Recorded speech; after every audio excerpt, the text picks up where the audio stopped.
एक लड़का होता है और उसके बहुत सारे दोस्त होते हैं और इस बात का उसको बहुत घमंड होता है, जबकि उसके पिता का एक ही दोस्त होता है लेकिन होता है सच्चा। एक दिन पिता अपने बेटे से बोलता है, बेटा तुम्हारे बहुत सारे दोस्त हैं ना, चलो तुम्हारे सच्चे और अच्छे दोस्त की परीक्षा लेते हैं। बेटा तैयार हो जाता है और रात को 1 बजे दोनों बेटे के दोस्त के घर पहुंच जाते हैं। बहुत देर नॉक करने के बाद अंदर से आवाज़ आती है, माँ उससे कह दे मैं घर पर नहीं हूँ। ये सुनकर बेटा निराश हो जाता है और दुखी होकर दोनों वहाँ से वापस लौट आते हैं।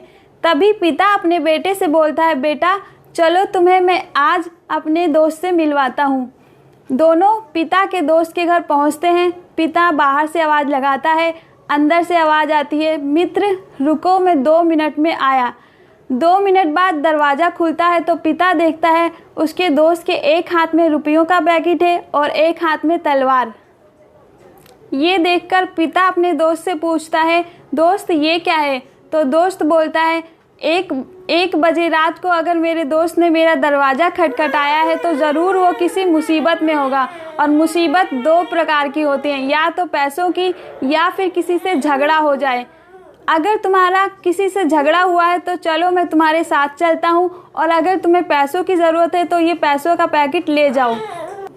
ये सुनकर पिता की आंखों में आंसू आ जाते हैं और वो अपने दोस्त से बोलता है, मित्र मुझे किसी भी तरह की कोई ज़रूरत नहीं है, मैं तो अपने बेटे को सच्ची दोस्ती की मिसाल देने आया था और उसे सच्ची दोस्ती की परिभाषा बताना चाह रहा था।